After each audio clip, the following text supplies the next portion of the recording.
Salut à vous tous, bienvenue sur CC Info 91, la chaîne YouTube consacrée aux non-voyants.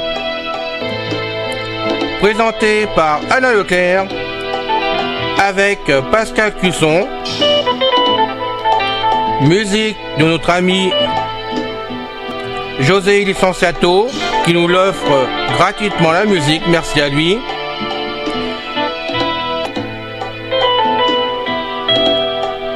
Soyez tous et bienvenus sur la chaîne. Notre liste de diffusion pour vous tenir au courant de ce qui se passe sur la chaîne. Vous pouvez y aller sur ceci-info91 plus subscribe@googlegroup.com. Mes très chers amis, bien le bonjour. C'est encore une fois Pascal Cusson parmi vous pour la chaîne Ceci Info 91, chaîne destinée aux mâles et aux non-voyants, fondée par notre ami Alain Leclerc, chaîne destinée à vous informer sur une foule de sujets variés. Encore une fois, Alain et moi, nous demandons votre aide afin que, si cela ne vous dérange pas trop, cela prendra que quelques minutes de votre temps, peut-être une ou deux fois par semaine. Nous aimerions que vous publiez le lien de la page principale de la chaîne Ceci Info 91 YouTube sur vos murs de réseaux sociaux et ainsi aussi dans vos emails, d'en parler à vos amis. C'est tout ce que nous vous demandons. Merci d'avance.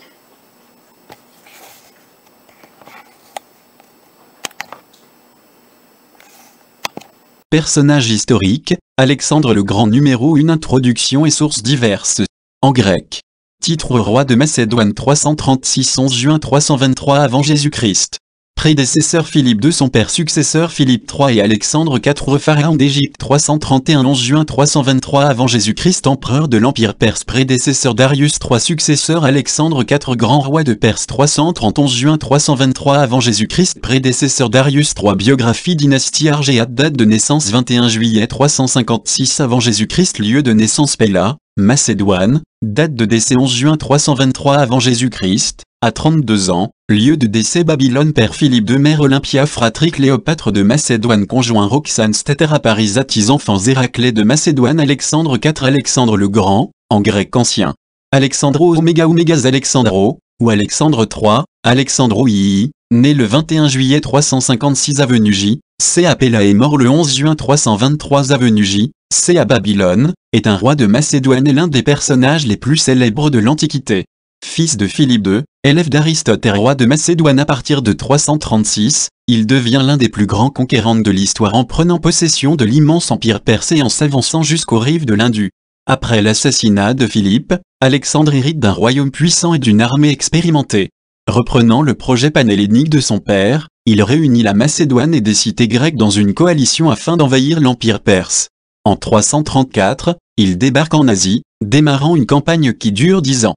Il remporte une première victoire contre les satrapes perso-graniques qui lui offrent l'Anatolie. Puis en 333, il défait le roi Darius III à Isso. Il entreprend la conquête de la Phénicie et marche jusqu'en Égypte où il est proclamé pharaon. La victoire à Gaugamels en 331 lui offre la totalité de l'empire perse. Il mène ensuite une campagne contre les généraux perses insoumis et s'avance jusqu'au pays des Scythes. Il dirige enfin une dernière campagne au Pendjab et dans la vallée de l'Indus, Pakistan actuel, durant laquelle il remporte la bataille de l'Hidaspe, mais en 326 ses soldats refusent d'avancer plus loin. Il meurt en 323 à Babylone probablement de maladie, à l'âge de 32 ans, avant d'avoir pu mener à bien ses projets de conquête de l'Arabie. Roi bâtisseur, Alexandre a fondé une vingtaine de cités, la plus importante étant Alexandrie d'Égypte, et a implanté des colonies jusqu'aux confins de l'Asie, étendant notablement l'influence de l'hellénisme. Il se place dans la continuité des souverains achéménides et cherche à assimiler les élites asiatiques avec pour objectif d'assurer la pérennité de l'empire qu'il a créé, comme en témoigne notamment son mariage avec une princesse de Bactriane, Roxane. Son empire est partagé à sa mort entre ses principaux généraux, les Diadoques, qui forment à la fin du IVe siècle avant Jésus-Christ les différents royaumes de la période hellénistique. L'immense postérité d'Alexandre à travers l'histoire, les cultures et les religions s'expliquent par l'ampleur de ses victoires militaires, par sa volonté de conquête de l'ensemble du monde connu et par sa personnalité empreinte de philosophie mais aussi de démesure. Son épopée suscite dès l'Antiquité de nombreuses publications littéraires. Néanmoins les écrits des historiens contemporains des événements ont tous disparu, seuls subsistent de nos jours leurs abréviateurs, dont certains sont à l'origine des légendes le concernant. Parmi ces récits légendaires, le roman d'Alexandre occupe une place à part, issu des écrits du pseudo-Callisthène, il mêle l'histoire et le fantastique pour devenir l'un des ouvrages non religieux les plus lus au Moyen-Âge, en Occident comme en Orient. Dès le règne d'Alexandre se construit un mythe qui le présente comme un héros divinisé. Cette renommée, malgré des critiques eu égard à ses excès ou à sa cruauté, dépasse ensuite les frontières du monde grec pour prendre place parmi les écrits des religions monothéistes. Dans la Rome antique, il est considéré comme un modèle pour nombre de généraux et d'empereurs. Dans l'Empire byzantin, il bénéficie d'une grande popularité dans tous les milieux sociaux et représente l'idéal du souverain, tout en connaissant une forme de christianisation. Dans l'Europe médiévale, il est vu comme un exemple de vertu chevaleresque au travers du roman d'Alexandre. À l'époque moderne, il est un temps un modèle pour Louis XIV. Au siècle des Lumières, il apparaît comme celui qui a étendu la civilisation européenne et ouvert le commerce entre l'Europe et l'Asie. À l'époque contemporaine, il inspire la volonté d'indépendance des Grecs et devient le modèle du conquérant civilisateur pour les promoteurs de la colonisation européenne. En Asie, il bénéficie d'une grande postérité sous le nom d'Iskandar, ou Iskandé. Enfin, il est représenté dans de nombreuses œuvres d'art de l'Antiquité jusqu'à nos jours. Source directe. Il ne subsiste aujourd'hui aucun témoignage littéraire datant du règne d'Alexandre I. Le récit de Callisthène, neveu d'Aristote et historiographe officiel jusque vers 328 avant Jésus-Christ, est réduit à l'état de fragment. Il semble avoir été largement utilisé dans l'Antiquité bien que sa fiabilité soit douteuse. 3. Les écrits des compagnons d'Alexandre qui ont participé à la conquête, principalement Ptolémée, Aristobule, Néarque, Onésicrite et Charret, ont tous disparu. Dans ses mémoires, Ptolémée, l'un des plus grands généraux d'Alexandre et fondateur de la dynastie ptolémaïque, s'est d'abord intéressé aux faits militaires. Aristobule a lui exposé les aspects géographiques et scientifiques du périple 4. Néarque, explorateur des côtes de l'océan Indien, a tenu un journal de bord. Onésicrite, philosophe cynique et second de Néarque, a composé une éducation d'Alexandre qui décrit les mœurs et la géographie des régions conquises. 5. Charret, chambellan d'Alexandre, s'est intéressé à la vie privée du roi. Quant à l'histoire d'Alexandre de Clitarque, rédigée peu de temps après la mort du conquérant, elle est réduite à l'état de fragment.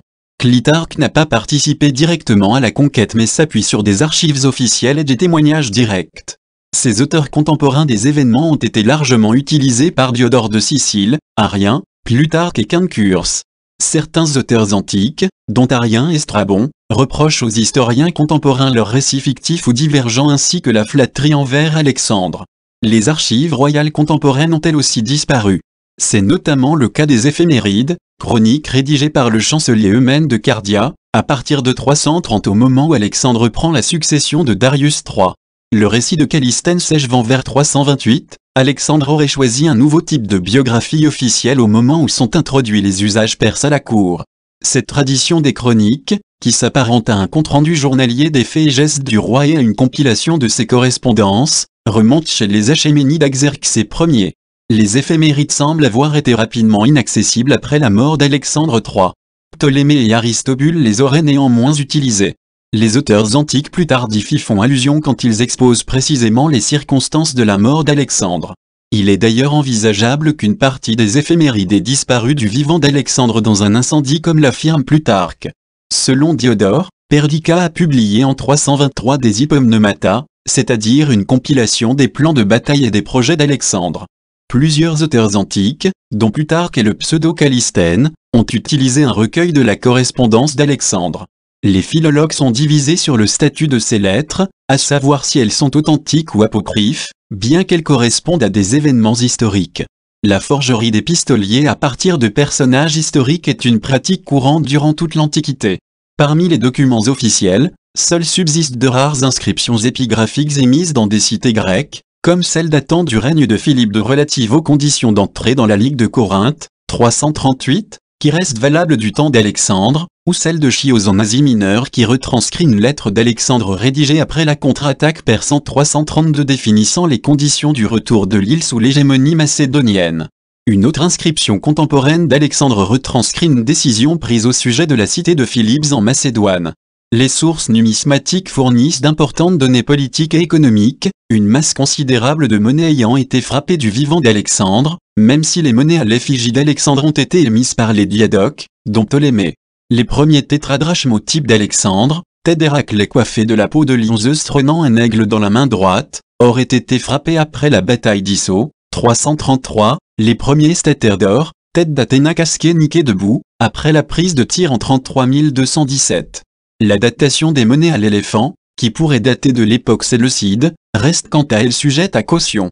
Source indirecte, seul subsistent de nos jours les abréviateurs des auteurs contemporains d'Alexandre, tout vivant au temps du Haut Empire romain. Le récit complet le plus ancien parvenu jusqu'à nous est celui de Diodore de Sicile dans la Bibliothèque historique, livre 17, écrit au 1er siècle avant Jésus-Christ. On peut néanmoins ajouter les histoires de Polybe, écrites au 2e siècle avant Jésus-Christ, qui évoquent quelques faits ayant trait aux conquêtes d'Alexandre. Il convient parmi les compilateurs tardifs de distinguer deux traditions historiques. La première tradition, jugée la plus fiable par les historiens modernes, est celle représentée par Arien, l'Anabase et dans une moindre mesure l'Inde, et Plutarque, vie parallèle des hommes illustres. Pour raconter l'épopée d'Alexandre, ces deux auteurs puisent dans les mémoires de Ptolémée et d'Aristobule.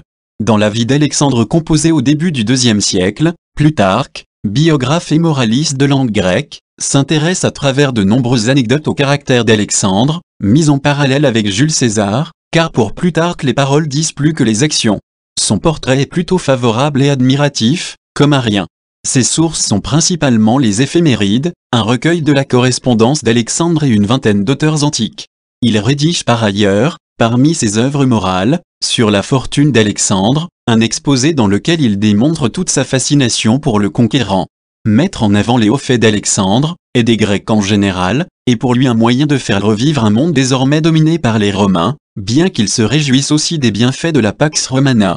Dans l'Anabase, écrite en grec au 2e siècle, Arien, officier impérial de haut rang, insiste sur les faits militaires avec sobriété et précision, tout en montrant une grande admiration pour Alexandre. Selon lui, nul parmi les Grecs et les barbares n'a réalisé de telles prouesses. Il annonce dès la préface utilisée comme source les récits de Ptolémée et d'Aristobule tout en s'efforçant de les critiquer par moments. La seconde tradition, jugée moins fiable par endroits, est celle représentée par Diodore, Quinctius et Justin, les auteurs de la Vulgate d'Alexandre, qui fondent leurs récits en grande partie sur l'histoire d'Alexandre de Clitarque, rédigée quelques années après la mort du souverain. Ces auteurs présentent une vision apologétique du règne d'Alexandre et émaillent leur récit de quelques affabulations. Diodore offre dans la Bibliothèque historique, écrite en grec au 1er siècle avant Jésus-Christ, un témoignage détaillé qui permet de mettre en lumière des sources aujourd'hui disparues, même si sa principale source est probablement Clitarque qu'il déforme pour ses besoins moralistes.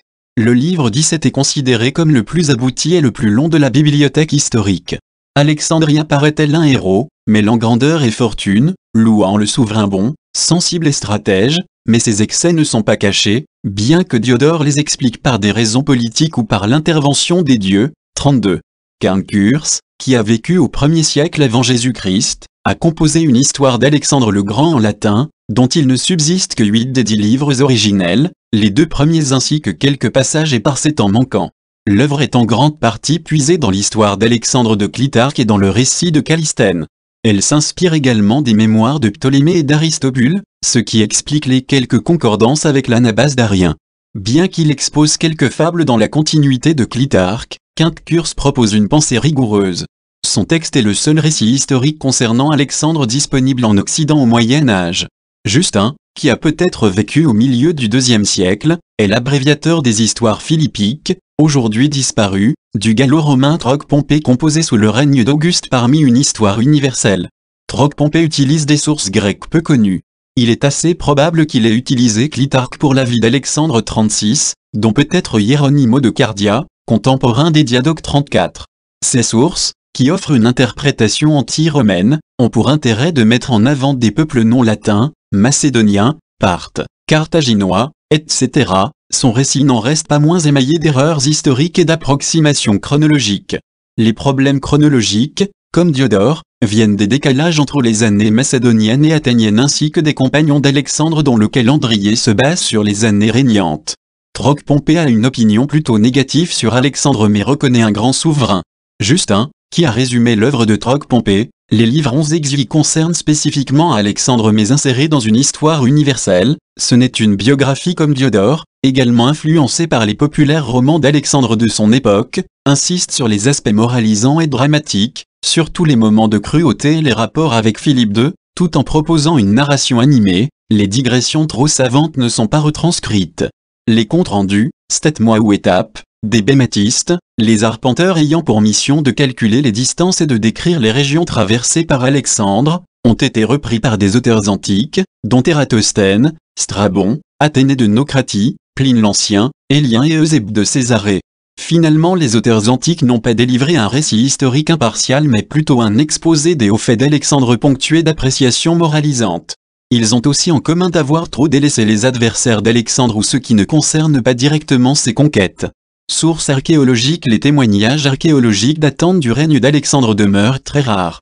Son règne ayant été relativement bref, il est difficile de dater une couche archéologique de cette époque.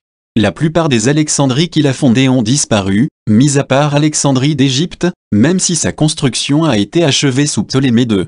Le site actuel d'Aïkanoum correspond peut-être à Alexandrie de l'Oxo mais la documentation découverte est plus tardive. La tombe de Philippe II, mise au jour dans la nécropole royale de l'antique Égée, montre une scène de chasse sur une fresque, il pourrait s'agir du jeune Alexandre aux côtés de son père. La plupart des œuvres d'art contemporaines du règne d'Alexandre, dont celles des sculpteurs Lysippe et Léo Charret ou du peintre Apelle, ont disparu, même si de nombreuses copies ont été réalisées à l'époque romaine. Il subsiste quelques œuvres originales de l'époque hellénistique. Les mosaïques de la chasse au lion et de la chasse au cerf qui représentent vraisemblablement Alexandre datent du dernier quart du IVe siècle avant Jésus-Christ, elles ont été mises dans des maisons à Péla, la capitale de la Macédoine. Le sarcophage d'Alexandre retrouvé à Sidon date de la fin du IVe siècle avant Jésus-Christ, il glorifie le conquérant tout en montrant sa capacité à s'allier avec les élites perses sur le panneau de la chasse. La célèbre mosaïque d'Alexandre provenant de Pompéi daterait de la fin du IIe siècle avant Jésus-Christ, même si la peinture originale qui lui a servi de modèle date de la deuxième moitié du IIIe siècle avant Jésus-Christ selon l'hypothèse dominante. Elle montre Alexandre combattant Darius III à la bataille d'Issos selon la théorie traditionnelle, soit selon une autre théorie à la bataille de Gaugamel, ou alors il s'agit d'un archétype des victoires d'Alexandre 47. Découvertes récentes. Des découvertes plus récentes, ou des publications proposant de nouvelles interprétations, apportent un regard neuf sur les conquêtes d'Alexandre en mettant en lumière les territoires de l'Empire perse. Ainsi des tablettes astronomiques babyloniennes datant des époques achéménides et hellénistiques ont été publiées en 1988. L'une d'entre elles, portant la mention « Le roi est mort », a permis de dater précisément la mort d'Alexandre dans la nuit du 10 au 11 juin 323 avant Jésus-Christ. Une autre, datée du 1er octobre 331, évoque la bataille de Gaugamel, la fuite de Darius III en Médie et l'entrée d'Alexandre à Babylone probablement le 21 octobre 331. Des papyrus rédigés en araméen, découverts en 1962 près de Jéricho, témoignent de la fuite de Samaritains face à l'avancée d'Alexandre en 331. Des documents écrits en araméen sur bois et parchemin, pas encore publiés, en 2018, ont été découverts en Bactriane, Afghanistan actuel. L'une de ces lettres, qui concerne une distribution alimentaire, témoigne d'une continuité administrative entre l'empire d'Alexandre et celui des Achéménides. Un trésor monétaire a été mis au jour en Afghanistan en 1992. Il consiste en une monnaie d'or correspondant à un double daric, avec au droit la tête d'Alexandre couverte d'un scalp d'éléphant et portant les cornes d'Amon et au revers un éléphant avec au-dessus les lettres BA, signifiant peut-être Basileo Alexandrou, de roi Alexandre. Cette monnaie, frappée après la victoire contre Poro à la bataille de l'Hydaspe, peut être rapprochée des monnaies à l'éléphant postérieur. Elle serait pour certains chercheurs, malgré les incertitudes, le seul portrait contemporain d'Alexandre. L'oasis d'Al-Bahariya, située en Égypte sur la route empruntée par Alexandre en 332 entre Memphis et l'oasis de Siwa, abrite les vestiges d'un sanctuaire dit d'Alexandre, mis au jour en 1938, qui comporte un piédestal sur lequel est gravée une inscription en écriture hiéroglyphe. Celle-ci confirme qu'Alexandre aurait bien reçu le protocole pharaonique complet. Une deuxième inscription en grec, récemment publiée, porte la dédicace le roi Alexandre à son père Amon. Des archéologues du British Museum pensent avoir découvert les vestiges d'une cité fortifiée, Kalatgadarban, qu'Alexandre a fondée après la bataille de Gaugamels en 331. Il se référant à des photographies prises dans le Kurdistan irakien par la Central Intelligence Agency pendant la guerre froide, déclassifiées en 1996. En fouillant le site, les archéologues ont notamment mis au jour les vestiges d'un mur d'enceinte et les fondations de divers bâtiments. Les fouilles se poursuivent à l'heure actuelle, 2018. Fin du podcast, bye bye, ciao. C'est fini les amis. Merci d'être passé sur la chaîne. Je vous dis à bientôt avec Pascal. Pensez à vous abonner, c'est important pour nous.